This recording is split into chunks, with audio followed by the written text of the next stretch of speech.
Welcome to Awakening Your Path, the podcast where healing begins, truth emerges, and your authentic self is reclaimed. We're your hosts. I'm Iris Libby, and I have Christy Godwin here. We're authors, spiritual guides, and fellow travelers on the journey of transformation. Hi, Christy. How are you? Hi, Iris. What a beautiful day today. I'm excited to be here. Me too. Our podcast is inspired by our book, Awakening Your Path, a guide to navigating emotional triggers, transcending ego patterns, and stepping into the sacred process of becoming who you truly are. Each week, we're going to explore the raw, the real, and the radiant, and how triggers are actually invitations, how healing is not linear, and how your soul has always known the way home. Whether you're a seeker, a healer, or simply curious about the deeper layers of yourself, you're in the right place. Get ready to awaken, remember, and rise. Let's walk this path together. Thank you, Iris. So, for everyone here today, this is going to be part two of our introduction to this book, where in the book we introduce the process. Let me show you the book. Oh, you know what? Oh, it's in my bag because I had an event last night and I took the book with me because, of course, I want to show off mine and Iris's beautiful faces on this book so anyone on YouTube can see Awakening Your Path. And there is Iris and I on the front of it. So today we're heading into the second part of an introductory series on this book. So Iris, we talk a lot about the ego, and we know the ego can be very tricky. How do we each experience the ego in our own lives, and what insights do we hope to share in this insights on the ego do we hope to share in this book? So, this is really a hard one for me It because, is. I know. I was thinking that. It's hard. well, honestly, and I'm going to be honest here, I have a big ego. I don't know if that's a surprise to anyone, and I always have. And for a long time, I thought that was a bad thing because I associated the ego with arrogance or selfish or being selfish. So I either tried to suppress it or pretend it wasn't there. But the truth is, my ego has helped me. When I really thought about it, it gave me confidence, it gave me drive, it helped me speak up when I needed to. So I had to stop making my ego the villain and start getting curious about how it's showing up. What I realized is that my ego gets the loudest when I feel unsafe, emotionally, energetically, or relationally. And that's when it kicks in with things like, I already know this, or I'm fine, or even, I don't need anyone. But underneath that, there's usually fear or shame or a deep need for validation. And I don't want to admit any of these things. I don't know why I'm admitting it right now. And that's where the process has helped me the most because it gives me a way to slow down and see the voice or see that voice for what it is. It's protecting me. So, Yes. what we wanted to show in the book is that the ego isn't something you get rid of, it's something you learn to work with. And when you recognize it without letting it run the show, that's when the real growth happens. My ego still shows up. It showed up yesterday. I got triggered about something, and my ego was right there, front and center. And I had to check myself, right? And say, why are you behaving this way? It was my ego, and run through the process. So, my ego will probably always show up when it feels threatened, but now I know when it's speaking. And more importantly, I know how to respond without letting it drive the car. Although it may get in and turn the ignition on, but I don't let it drive the car. So, Christy, for you, I have to ask you the same question. So, like, how do you how do you experience the ego in your own life, and what insights do you want to share with the Um, book? I have been talking about the ego for a lot of years because I always felt like the ego got a bad rap. But if you think about it, the ego is what has gotten everyone to this point in their lives safely. I mean, the ego is when you encountered something that was unsafe or scary, the ego is what filed that memory away to then trigger you later when the same circumstances were happening to say, hey, this is an unsafe place. Now, the ego is a wonderful, fabulous thing if it can be used correctly. The problem is sometimes when we get in our ego, myself included, we don't recognize it. And so I say this so much when I'm teaching psychic mediumship or when I'm in my mentorship programs with people, is that if anyone ever says to you, I don't have an ego, run in the opposite direction because they are so not being honest with themselves. Everyone has an ego, and that's fabulous. That's fine. We just need to learn to work with it. Now, the ego, how do we know? How can we work with this ego in a healthy, compassionate manner?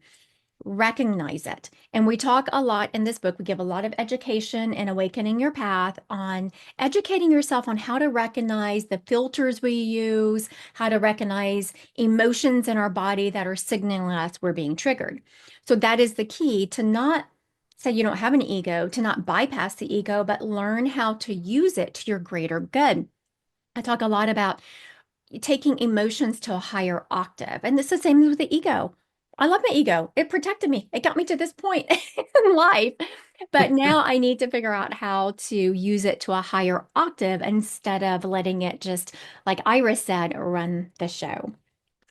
So, Christy, we often say that awareness is the first step to Yes. transformation. And we've said it in the book, and it's a spiritual practice. Can you share a moment where deepening your awareness shifted everything for you personally? I was having a hard time with this question, narrowing it down to one. Because it's more on a daily basis now. After Iris and I wrote the book, Awakening Your Path, it's a daily occurrence now where I recognize my ego trying to run the show. And having that awareness of it really helps you transform and transmute those energies. But I will say that it was early on in my spiritual path. It's probably, there's two big ones, but we'll talk about the one that was early on in this spiritual journey where a lot of things were changing in my home life, in my family life, and some things that had happened that I was having a hard time forgiving and moving on. I can still remember the moment. As you leave my neighborhood, there is a hill that you go up and you have to stop. And so I'm coming up this hill and I'm in just in my head. I'm sure no one is familiar with that voice in your head that, can get you a little crazy sometimes. So that voice was going off in my head. And I'm getting to the top of this hill and I'm just like, I'm gonna have to make some huge monumental changes because something had occurred that I just felt like I couldn't forgive and I couldn't move past. And I heard this voice so loud and clear that said to me, you think this was about them? This is about you. I was like, what? I didn't do that. How could this be about me? Very indignantly. In case people aren't watching me, I have my hands on my hip. I was very indignant about that voice in my head saying, this was not about them. This was not about their behavior. This is about your behavior. I didn't do anything. Well, the first time you hear yourself saying, I didn't do anything, you need to check yourself right away because you did. Whether you allowed it or did it, whatever, we always play a part in that triggering moment. And so it And was I've that, seen that hill. yeah, oh yeah, Iris has seen that I've hill. seen that hill that you're talking about. Yeah, and it's a big hill. She's not talking a little hill. So I Yes. know what she's talking about. And so it was in that moment, that was my first big awareness of, okay, let me be aware of the emotions going on here, because it was in that moment I was able to see the part I had played in that situation, that then I was able to transform it. And I Mm. know, and I'm so sorry, because I know there are some people out there who think that they've had, you know, as in a things happen to them that they played no part in. We have to always sit with our reaction to it, because Yes. that's the only part we can control. And it's the awareness of energies at play that we can then sit in neutrality of them and say, okay, this is what's coming at me. How can I transform this situation? And it can only happen by us being aware of the energies at play, not just our own, but others. So, Iris, I'm going to ask you the same thing. How do you see awareness as a step in the transformation process? So it's interesting. I want to thank you for sharing that story because I think so many of us have been at that point where we always think it's about the other person. And really, I want to just drive that home because it's about us. It's not about the other person. I mean, yes, they have a role to play, but Yeah, they're just helping you see yourself. So for me, the big one was anxiety, but not just any anxiety. It was high level, nonstop, drive you into the ground anxiety that looked like a lot like success from the outside. It pushed me hard. It kept me sharp, productive, and constantly moving forward. And I thought it was just how I operated. Like, this is my fuel. I run on anxiety. And when we were working together on the book one day, things weren't moving fast enough. And I could feel my body like, we got to move this faster. It's got to go faster. And I felt that anxiety. Even as I say this, I feel the anxiety I flare. remember that moment, just so everyone's clear. I remember that moment. So usually what I would do is bulldoze my way through and say, we've got to move this along. But I actually stopped and we worked the process together. And what came out of that session shocked me. I realized that my drive was completely fused with my stress response. Mm. And I wasn't succeeding in spite of my anxiety. I was succeeding because of it. And suddenly, I didn't want that to be true anymore. It's like, wait a minute, like I don't want to be fueled by anxiety. So when I released that anxiety, or I'm going to call it the anxiety, I felt this massive emptiness at first, like, who am I without this pressure? And I felt like I had lost that sharp, familiar edge. And truth be told, it scared me. But that awareness that my whole system was built around this anxious momentum gave me the chance to rebuild. And I had to learn how to access motivation from a different place, not panic, not fear, just presence. And that's not easy if you've been running on anxiety your whole life. So now I still get things done, but I try. I'm not always successful because the anxiety does come back and I have to check myself, but I try to do it with more joy and a lot more freedom. And I'm actually happier. But it only happened because I worked the process. I didn't just think about it or journal through it. I actually followed each step and let myself feel the way through it. Now, I want to say the other day, I had so many things going on that my anxiety level went through the roof again. And I hadn't even realized it. And Christy's like, I've never felt so anxious in my life. We were working in the same place. And I'm like, oh my God, that's me. You're Yeah. feeling my anxiety. And she's like, I've never felt anything like this before. And I thought, Iris, you've got to check yourself, because it does tend to creep back from time to time. I do want, Iris brought up a good point that she worked this process. And I don't want people to think that the process is a one and done or it's going to fix all your problems immediately. You have to continue working. You have to think about you got to this moment in your life with all of these triggers. It's taken you however many years to get here. It's not going to be, no process is going to fix it in a one-time shot. Each trigger has to be released on its own, and sometimes a couple at a time if it's deep seating and has been with you for a long time. So thank you so much for being so honest about that, Iris. Now, this is a good one because this is a question I'm about to ask Iris that I get asked so much. How does Awakening Your Path guide readers to recognize the difference between their ego's voice and their soul's voice? That is a really good question, I get Christy. asked all the time. Let's hear it, Iris. Do it. So I think one of the most helpful things the book does is show you step by step how to feel the difference between those two voices. Because the ego and the soul speak differently. The ego is usually loud, it's reactive. Well, I'm talking about my ego. I It think that's safe to say everyone's ego.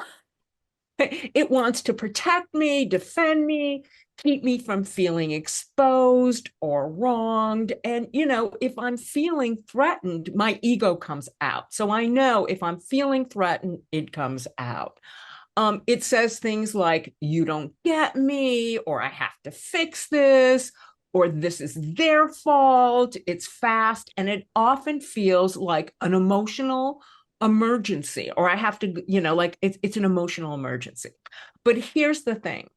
We sometimes assume ego is always loud and aggressive. It's not, because I know people who are more shy. I'm not shy, who tend to be more inward. The ego can be quiet, but just as powerful.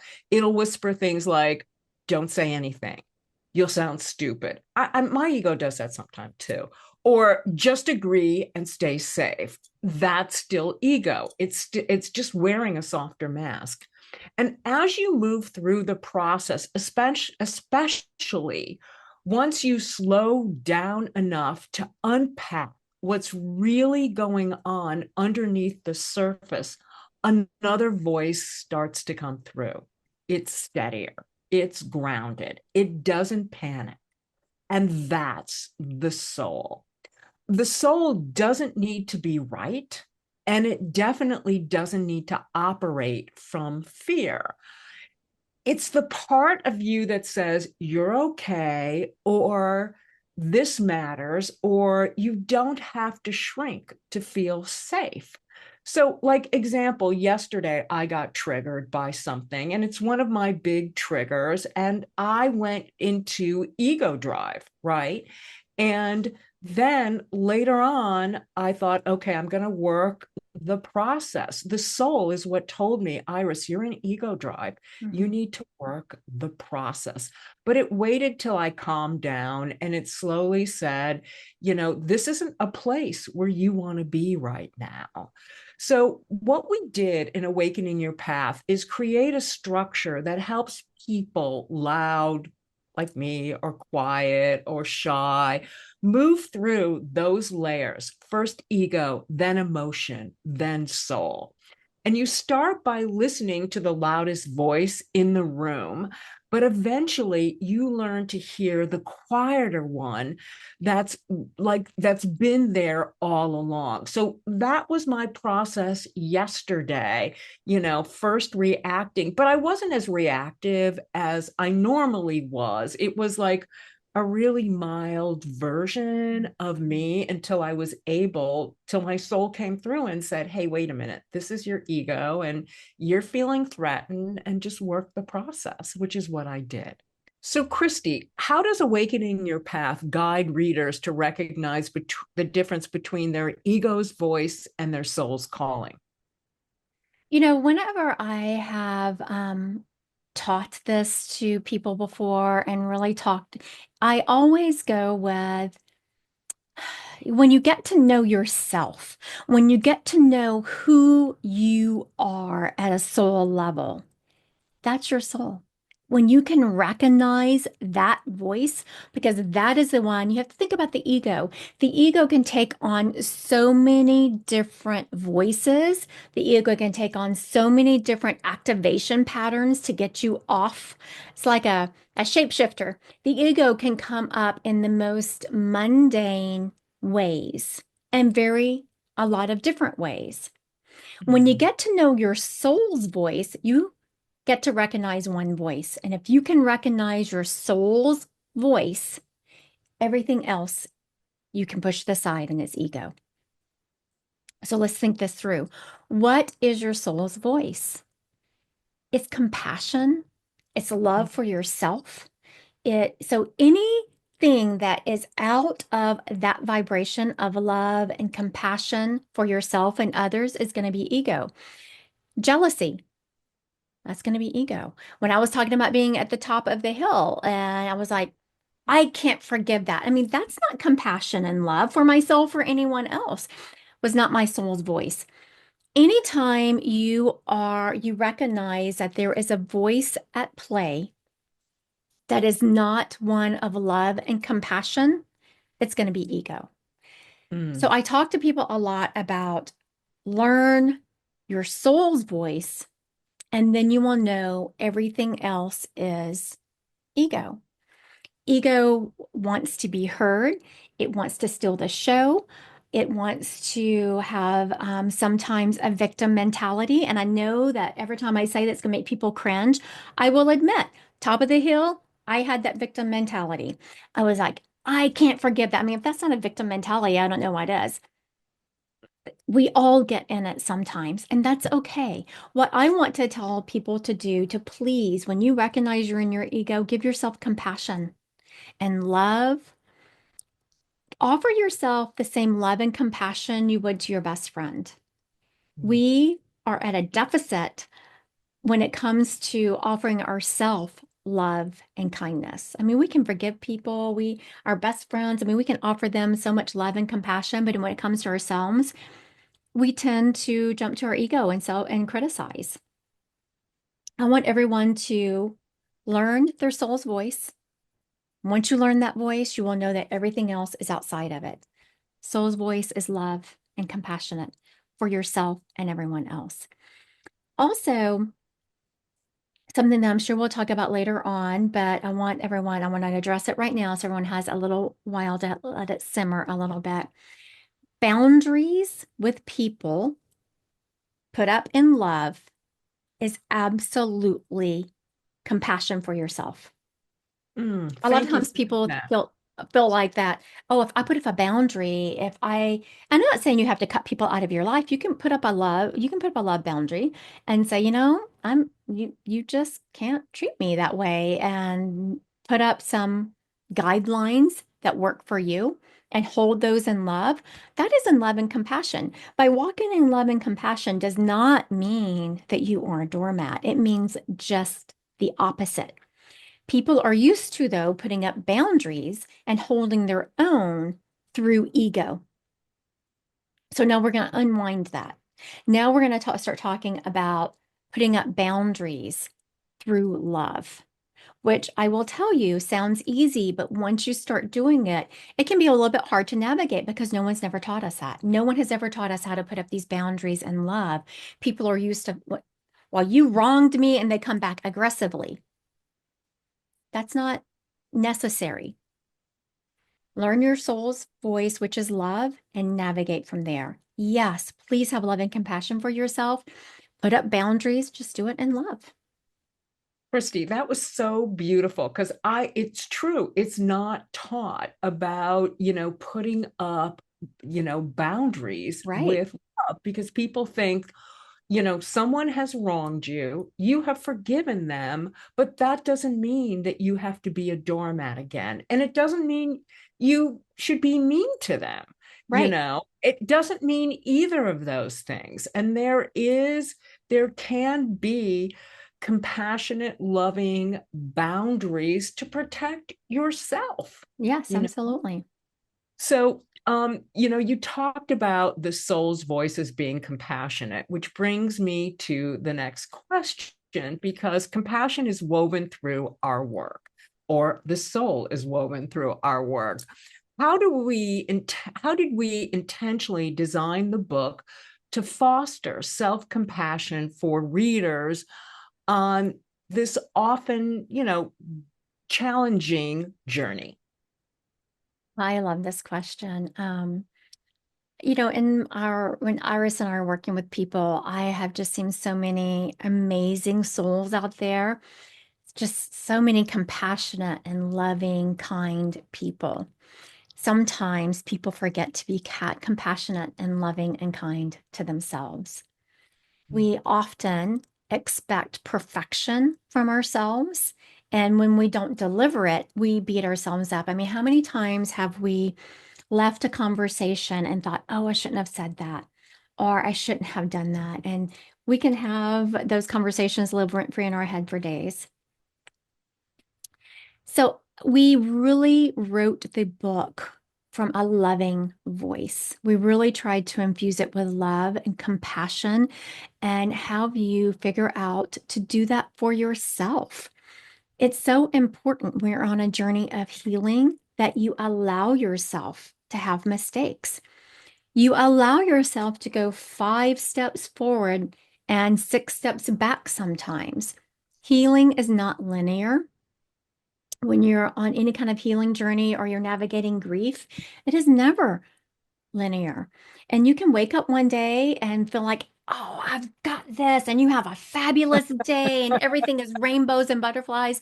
And the next morning you wake up and you just feel like everything is off.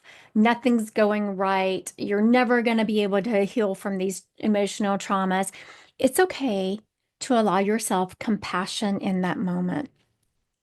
So every chapter in this book gives you data. It gives you how to navigate triggers, how to navigate transformation versus just surface level change, how to activate the divine. We talk about biases that our worldview, how we will view the world through biases. But also in every chapter, we talk about how to give yourself compassion in the moments that you feel like you are falling short. Because if there's anything that can throw you off of the path, is that self-criticism, and we've all been there. Mm. We just really expect too much perfection out of ourselves when we're willing to offer others grace. So how we wove it into the book is this in every page and every chapter, compassion and love. Yes, we give data. Absolutely, with data. We tell you how to apply it. We also tell you how to navigate it when you feel like you're falling off the wagon and that voice creeps in that is telling you that you're not good enough, that if you were good enough, you'd already have this trauma, this ego, you'd have it down pat. You'd be able to move past it by now. So we tell you how to navigate those days with compassion for yourself. All right, so Iris, I'm going to ask you the same question. How do we intentionally design this book to foster self-compassion? Well, once we decided on our topic about healing triggers, we knew from the beginning that we were going to help people face, their emotions, and that it had to be compassionate or soul driven because the work is hard. Triggers bring up shame, defensiveness, self-blame, all this stuff people usually try to avoid, or at least I do. So we were really intentional about how we structured it and how we put it together. And I want to say, we did not write the book from a pedestal. We wrote it from the trenches. Really, we tested it on ourselves, on each other, on our friends. And every part of the process comes from lived experience, not theory. We wanted readers to feel like they were being guided by someone who's been through it, not someone telling them what they should be feeling or doing. And we also paid attention to language. I feel, Christy, that we were really careful not to use language that shames, that diagnoses, that over intellectualizes. Instead, we wrote the book like we were talking to someone we loved, especially someone who was in pain. And even the layout is spacious. We didn't cram everything in. Like we could have written, and Christy, you've said this before, a book on each chapter, Yes, we could right? have. Yes. So, I think we gave the material room to breathe because we wanted the reader to breathe with it. And most importantly, the process itself is designed to be it's designed to be gentle and honest. It doesn't let you bypass the hard stuff, but it also doesn't force you to relive the trauma or rip yourself open to heal. It guides you with the curiosity and care that we would want to be treated with. And every step is about staying with yourself, not fixing, not rushing, just staying. And that's, what compassion looks like when you're healing. And I feel like we built that into every page. Yeah, I do too. We worked hard on that. Thank you, Iris. Now, Iris, healing, we've talked a little bit about this. We're going to expand on it with this next question, how healing isn't always graceful. What message do we want to give anyone who's endeavoring on this path of reading, awakening your path? What do we want to, information we want to give them about facing discomfort and moving through it? Well, I feel like we were very honest about this part because one of the biggest myths you see around healing is that it should look peaceful or spiritual or put together all the time. And that's not real. Healing is often awkward. It could be loud. It could be silent. It could be tearful. It could be full of doubt and resistance. And there's days when you feel like you're going backward. And that doesn't mean you're failing, it means you're in it. And one of the core messages I feel we built into Awakening Your Path is that discomfort isn't a detour, it's part of the path. And it's actually necessary. Like I was uncomfortable after I let go of my anxiety. And that was we discovered that was part of the path. And it's really necessary because the truth is we're not just healing symptoms, we're unraveling coping mechanisms that have kept us safe or what we felt was safe for years. And that's tender emotional work. And when you're right up against a trigger, when your nervous system is activated and your body feels like it's in danger, even if the moment seems small, there's no graceful way to do that. You're not supposed to look good. You're supposed to feel, which is hard for a lot of us. Yes. And that's why I feel we designed the process the way we did.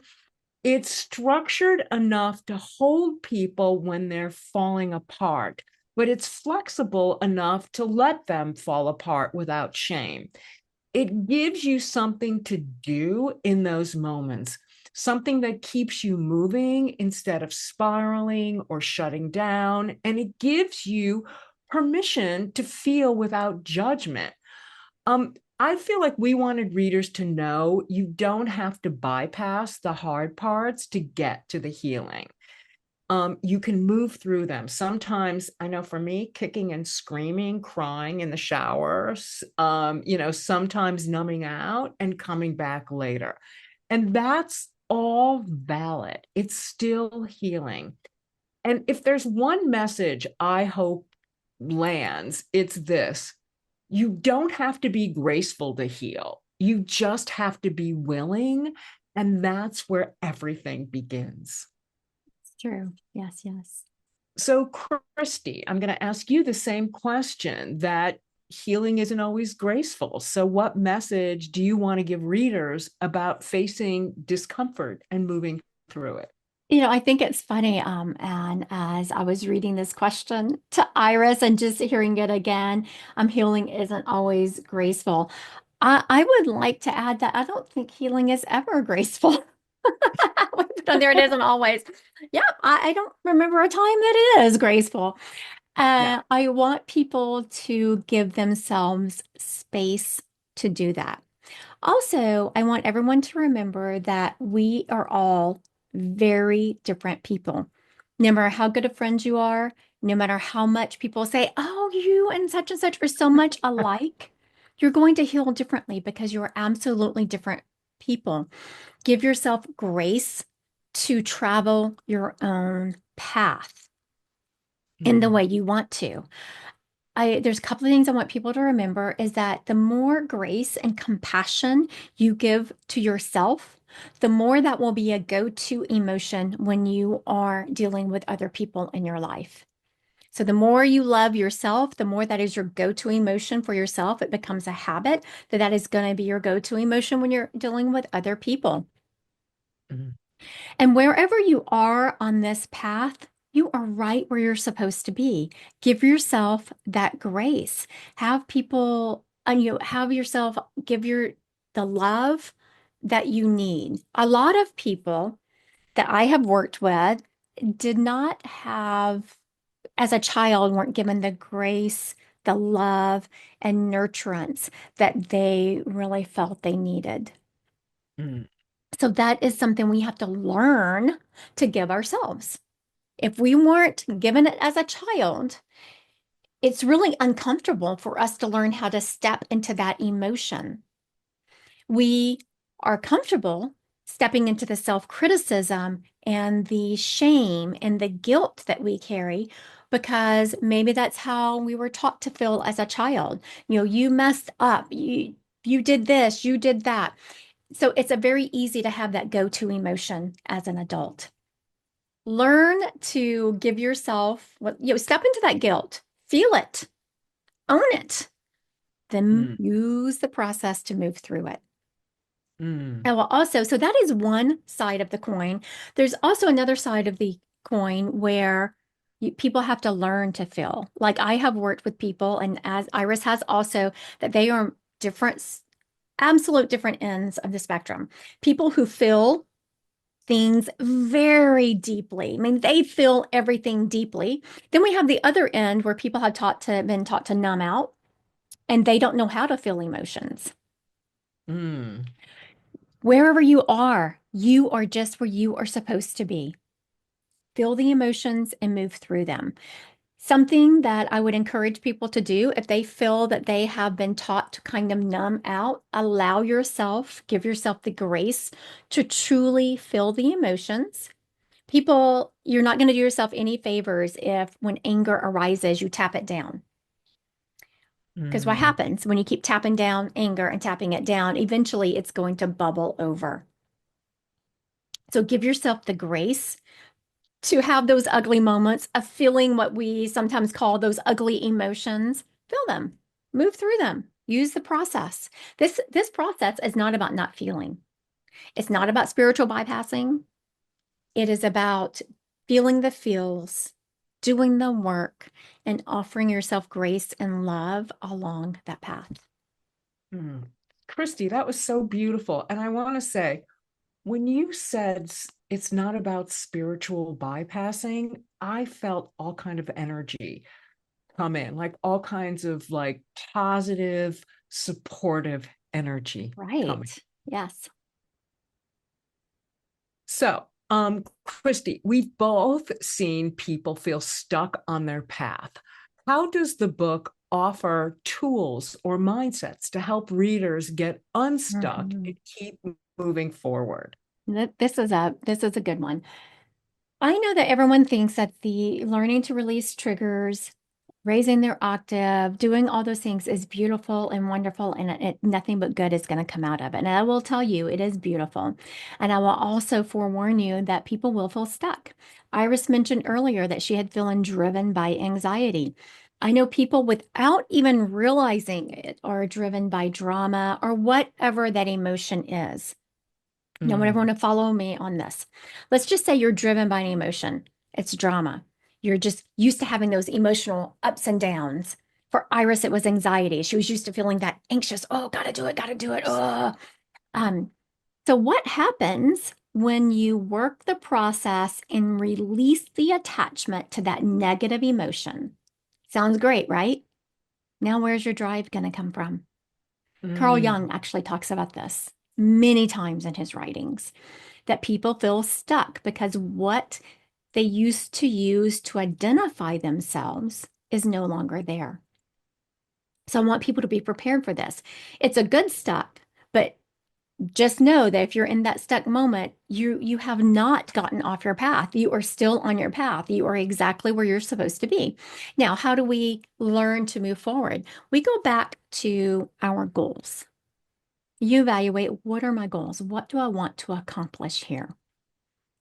Also, do something creative. It can be something completely unrelated to your spiritual path.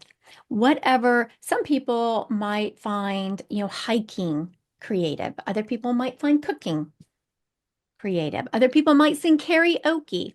It could be anything. Whatever you love to do that you find is creative will help you unstick those stuck emotions. How does that help you in the long path? It helps you gain clarity, because when you're stuck, you don't have what that emotion is that's no longer driving you. All you can feel is, holy Toledo, I'm stuck. And you kind of get fixated on that. So when you can bring some creative energy in to help you move that stuck energy you have, it will help you gain clarity on your goals and the path in which you are wanting to travel. So Mm. Iris, I'm going to ask you the same thing. What tools do we offer in the book to help people get unstuck? Well, as you were saying, stuckness is that a word? I don't even think it's a word. I I don't really think it's a don't. word. Maybe I make up words all the time. So I'm I'm sure gonna people understand what I mean when I say stuckness, but truly, I don't think it's a word. Everyone's out there Googling at this moment. the Is stuckness a word? stuckness. So I'm going to use it as a word. Stuckness, I think, is one of the most common, or as you were saying, and most painful parts of the healing journey. When you have you Yes. don't want to move, you just need to stay in it. And it's something that I personally do. I need days to like process it, right? And it shows up in so many forms. Sometimes it's an emotional shutdown. Sometimes it's looping in the same story over and over, telling that story again.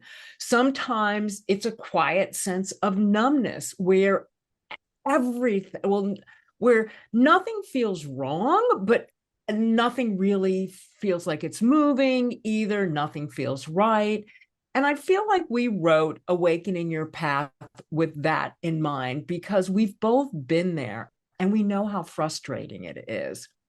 And what we offer in this book is both a mind set shift and a practical tool. First, the mindset. You're not stuck because you're not broken or Right. lazy or doing it wrong. You're usually stuck because some part of your system, emotionally, energetically, or even neurologically, is overwhelmed. It's protecting you in a way that might have made sense in the past, but it is now keeping you frozen. That insight alone can loosen a lot of shame and help you stop pushing yourself from a place of blame. And I felt it personally. I recently got stuck in a deep betrayal trigger. And it wasn't that I didn't understand the situation, I did. But part of me didn't want to let it go, right? Because what's going to replace it? I wasn't waiting for an apology because I had already had an apology. It wasn't even about the person anymore. The feeling had become so old and so familiar. It was like this moody old friend I didn't really like, but had learned to live with. And what scared me the most was the question, if I let it go, what would be left? And I realized I didn't want to forgive, not yet. And that resistance, that pushed, that like push and pull inside of me kept me stuck. But instead of bypassing it, I worked the process. Now, I didn't do it immediately. It took me, a bunch of days, maybe a week or two, but step by step. And it helped me. And what it helped me do was sit with that part of me that felt safe inside that resentment, to understand it instead of trying to silence it. That's when something started to shift, not because I forced it, but because I listened to that part of me that was still afraid. A lot of this is motivated, like a lot of these defenses are motivated by fear and protection.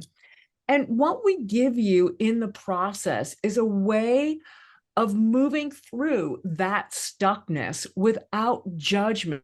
Instead of spiraling and shutting down or over analyzing or over discussing, you have something concrete to work with, something that helps you gently unwind what's underneath. We also built the book to feel like a companion. It's not here to tell you to hustle your way out of your pain. It's here to say, let's sit with this. Let's get curious. Let's try something different. That soft, steady approach is what helps people feel safe enough to move again. Because when you feel safe, movement becomes possible. And getting unstuck isn't about pushing harder. It's about reconnecting with yourself in a way you maybe never have before. And that's what this book, Awakening Your Path, and this work is really about. Iris, now I mentioned this term a little bit earlier in one of my answers. So I'm going to ask you, how can readers know if they're truly doing the inner work versus spiritually bypassing? What are some of the clues they can look for? Well, that's really an important question, Christy, and a very good one because spiritual bypassing can be really sneaky. It can look like healing, it can sound wise, but the real difference is what you're really willing to feel and take responsibility for. If you're truly doing your inner work, you're uncomfortable sometimes. Yeah. You're facing parts of yourself you might not like. You're telling the truth, not just to other people, but to yourself.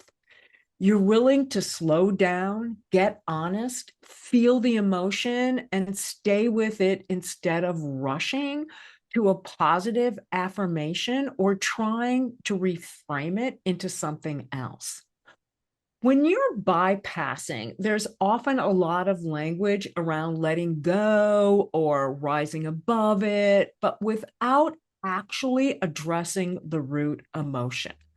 You might skip over anger, grief, shame because they feel too messy or not spiritual enough. Um, but those emotions are spiritual. Yes. Every emotion is. You might say you're choosing peace, but really you're just avoiding confrontation with yourself or you're burying your discomfort under a spiritual label. One of the biggest clues I've learned to look for is this. Am I trying to transcend or am I trying to transform? Because real inner work is about transformation. And that always requires contact with what's uncomfortable. In astrology, transformation is ruled by the eighth house. That's also the house of death. So it's death and rebirth. Mhm. Transformation is rebirth. You don't want to drown, but you want to move through it honestly. And that's exactly why we wrote the process the way we did and the way the steps work, because it walks you right into the heart of the trigger, step by step. So there's nowhere to hide, but it holds you with enough compassion that you don't have to abandon yourself to do it. And that's the difference. Real work doesn't skip the hard part, it just teaches you how to meet it with integrity. So, Christy, I'm going to ask you, how do you feel our readers know if they're truly doing their inner work versus spiritually bypassing? Yeah. What clues should they look You for? know, so I'm about to give everyone some signs to look for spiritual bypassing, but I'm also going to tell you, offer yourself some grace. You will hear me say that all the time. Give yourself grace. So because as I was coming up with this list, I was thinking I could feel some people being triggered by my answer. So if you find yourself being triggered by my answer, please give yourself grace. This is about doing, like Iris said, doing the work. So some common signs of spiritual bypassing are first, emotional suppression. You are avoiding or dismissing the emotions. And it's just so unhealthy to do that because if you just keep tapping them down, they're going to explode. Also, a lot of us have been taught to numb out, to not really feel those emotions because maybe as a kid, you got in a lot of trouble for acting out. So you Mm. learn to kind of disassociate and not really feel those emotions. So that's one sign. Another is to have an overemphasis on love and light, to always, feeling high vibes and not doing the shadow work. Doing the shadow work is about encompassing all of you. You want to encompass all of you to become a whole, healthy person. All of you is beautiful. Every single speck of you, the good, the bad, and the ugly. It's all beautiful. We need it all walking on this planet right now. Another way I see is people using spiritual concepts. I can't, people say, oh, well, that's just in my soul contract. Or, oh, that's just karma. Or I even hear people using it with astrology. Well, that's just in my chart. Or, I do something called a soul plan, which is based on the energetic vibration of your name. And it says basically it lays right out what your positive and negative traits are. And so if it's in your negative trait, oh, yeah, that's just me. And so, we can't use the energies we know are at play in our life to excuse our bad behavior. Also, we cannot quote someone else's bad behavior to justify our own. Another one is to detach from like compassion and disconnection to become, I call it analysis paralysis. That is absolutely, I will do that. I'm getting to the analysis paralysis and detach from the compassion of the subject. And this is a big one, minimizing trauma or injustice, whether it's our own or someone else's. And I know that, and this kind of can get wrapped up into people wanting to feel compassionate. So, well, we're minimizing our own trauma or someone else's and trying to offer compassion because they don't want to go after someone because that's not love and light. Well, talk about the energy of it. There is a difference between justice and revenge. So, we do not minimize trauma. And if our trauma is the result of someone misbehaving to the point that we need to get justice for ourselves, then we need to get justice for ourselves. Justice and revenge are two different things, and it's the energy behind it. So now I hope that those answers didn't trigger anyone too badly. Um, but it's about doing the work, showing up where you are. And if any of those, if you could see yourself in any of those, which I could see myself in some of them, I'm going to be honest with you, give yourself love, grace, and compassion, kind of laugh about it. It's like, oh, yeah, I need to work on that. Yes, yes. Christy, thank you so much. I always love your input. And we want to thank everyone for joining our show. And here's our book, Awakening Your Path. And I want you to remember that you are not broken, that everyone can heal. And we are here to walk that path with you. You can find our book on Amazon.com. I don't know if you can see that clearly. Also, we have a website, which is Awakening Your Path. And we are here to support and help you. You can get the process worksheet on our website. And we look forward to having you join us for our next podcast. Have a great day, everyone. Thank you, everyone. Have a great day.